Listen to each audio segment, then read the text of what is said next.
안녕하세요. 당구홀릭 채널지기 폴드랑입니다. 오늘은 지난 시간에 이어 요 녀석을 준비해 봤는데요. 장축 쪽으로 반 포인트 더 들어간 위치입니다. 네, 이 녀석도 2분의 1 두께를 칠 건데요. 먼저 2분의 1 두께에서 표적구가 어떻게 움직이는지부터 살펴봐야겠죠. 2분의 1 두께에서 표적구는 30도 각도로 진행하죠. 테이블에서 30도 각도는 장축 70포인트와 단축 0포인트 각입니다. 짬나실 때 아래 전개도를 외워두시면 아주 좋고요. 굳이 완벽하게 외우실 필요는 없고요. 대략적으로만 외워두셔도 정말 좋습니다. 네, 테이블 30도 각도 살펴봤고요. 실전에서는 어떻게 적용되는지 살펴드리겠습니다. 표적구와 큐볼은 완벽한 일직선상에 위치합니다. 이때 2분의 1 두께를 공략하게 되면 큐볼은 오른쪽으로 공 반개 기울어진 각도로 입사를 하게 되죠. 비록 공 반개지만 테이블 끝까지 연장선을 그어보면 그 각도가 무려 공 2개 정도 벌어지게 되는데요. 때문에 일직선 상에서 구한 30도 각도보다 공 2개 정도 아래쪽이 됩니다. 즉 현 배치에서 표적구는 30도 각도에서 공 2개 모자란 A로 들어가게 되는 것이죠. 네, 이제 실전으로 들어가 보겠습니다.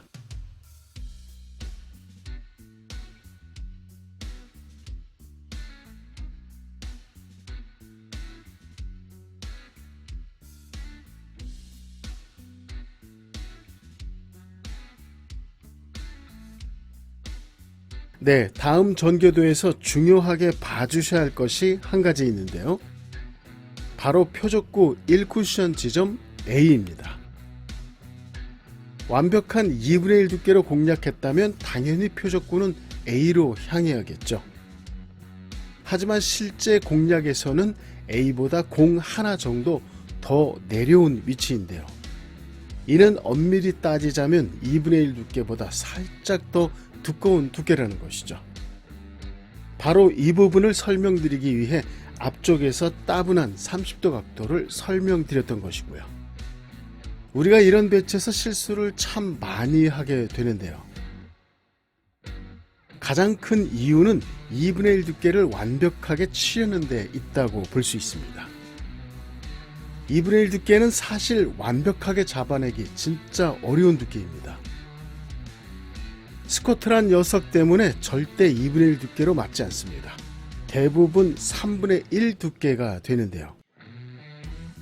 여기서 한 가지 중요한 부분을 짚어드리겠습니다. 당점은 11시 3팁입니다. 스트로크 세기도 완벽하게 동일하고요. 자, 이제 2분의 1 두께와 3분의 1 두께로 공략했을 때 어느 쪽이 더 짧게 진행하는가입니다. 2분의 1 두께가 나로 진행할 것 같으시다고요? 네, 초심자분들께서 착각하시는 부분이 바로 이 부분입니다.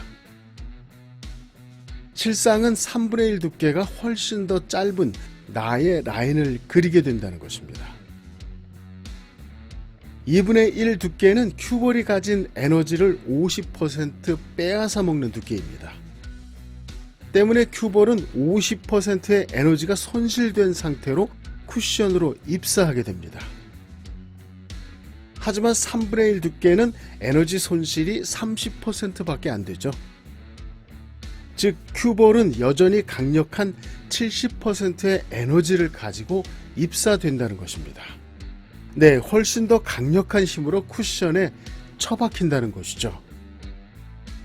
쿠션 반발력도 훨씬 더 강력하게 작용할 것이고요. 당연히 반사각도 훨씬 더 짧게 만들어지게 되는 것이죠. 이때 2분의 1 두께보다 좀 더 두껍게 구사한다면 큐볼은 에너지를 더욱 많이 빼앗기게 되죠. 60%의 에너지를 잃고 40%의 에너지만으로 쿠션으로 들어간다면 어떻게 될까요? 쿠션을 압박하는 힘도, 쿠션이 튕겨내는 반발력도 그만큼 줄어들게 된다는 것입니다. 반발력이 줄어든 만큼 큐볼 속도 또한 줄어들며 상단 당점이 갖는 밀림 현상으로 가 지점으로 들어가게 되는 것이죠. 네, 검증 차원에서 이번엔 좀 더 두꺼운 4분의 3 두께로 공략해 보겠습니다.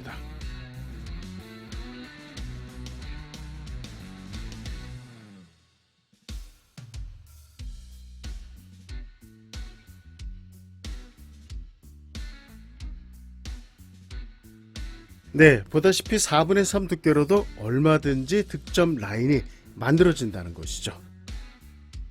때문에 완벽한 2분의 1 두께를 잡으려 애쓰시지 마시고요. 조금 더 두꺼워도 좋다는 생각으로 편하게 공략하시면 좋을 것 같습니다. 네, 이번엔 살짝 난이도가 있는 공략법인데요. 잠시 영상 살펴주시죠.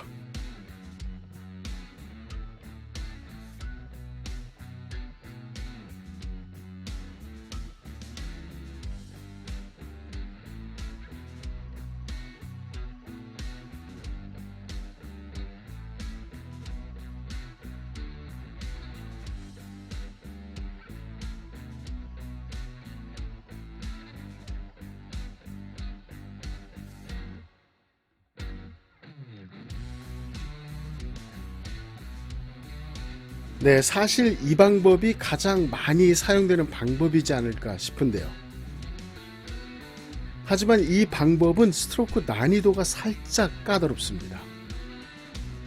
공략 두께는 3분의 1입니다. 네, 큐볼 에너지가 그닥 빼앗기지 않는 두께죠. 때문에 타격감이 실리게 되면 1쿠션에서 튕겨지며 표적구 쪽으로 날아가게 되는데요. 키스 피하기 어렵고요. 설령 키스가 빠지더라도 라인은 무조건 짧아지게 됩니다. 네, 보기엔 편해 보이지만 의외로 섬세한 터치감이 필요한 공략법이라는 것이죠.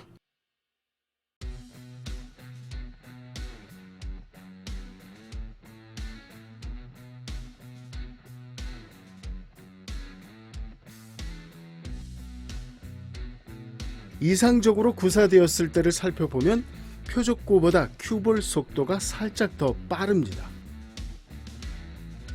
표적구가 가 지점에 도착할 때쯤 큐볼이 단축에 도착하게 되죠. 바로 이 타이밍에서 큐볼이 먼저 올라설 수 있게 되는 것이죠. 네, 공략 키포인트 추가 설명드리겠습니다. 이 공략법은 무조건 표적구보다 큐볼 속도가 빨라야 합니다. 네, 어떻게 하면 큐볼을 더 빠르게 만들 수 있을까요? 큐볼을 빠르게 쳐주면 될 것 같다고요. 공략 두께는 3분의 1이죠. 표적구 역시 빨라집니다. 네, 절대 위의 타이밍이 만들어지지 않습니다. 큐볼 라인만 엉망이 될 뿐이고요. 스트로크는 아주 가볍게 툭 터치만 해주는 정도로 충분합니다. 두 공을 가볍게 분리만 시켜주면 되는 것이죠. 표적구는 두께에 따른 충격력만 가지고 진행하게 되지만 큐볼에는 제2의 힘, 당점에 의한 회전력이 걸려있죠. 사용 당점은 10시 3팁입니다. 가장 빠른 속도를 갖는 당점이죠. 때문에 가볍게 툭 터치만 해주셔도 큐볼 속도는 무조건 빨라지게 됩니다.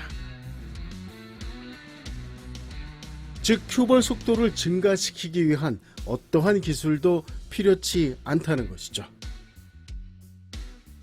네, 이런 배치는 성격이 완전 다르죠. 당연히 샷 속도감 써주셔야 하고요.